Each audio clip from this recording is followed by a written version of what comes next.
Ассалаумағалейкум достар, қызық болсын арнасы сіздерге қызықты ақпараттар дайындап отыр. Сіздер қызық болсынның қызықты ақпараттарын көру үшін лайк басып бердіңіздер және мына жерде қызыл батырманы басып қарайтып қойыңыздар.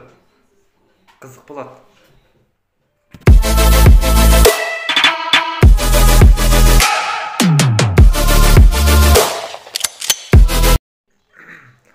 Мына екі мультфильмді білмейтін адам жоқ болар сірә.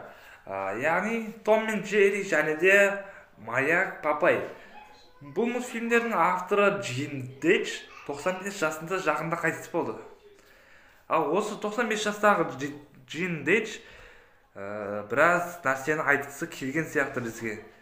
Біз оны таптық және де сіздерге ұсынуға жөн көріп отырмыз.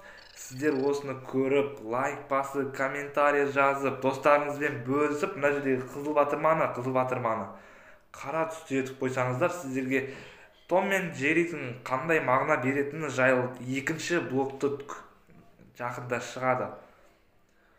Соны көрулеріңізге ұсынамын, себебі бұл жерде ақыреттің бар жоғы туралы айтылады. Ал бүгінгі блогта махаббат бар ма деген сұраққа Том мен Джерри мультфильмі қалай жауап берген деген сұраққа жауап беретін боламыз.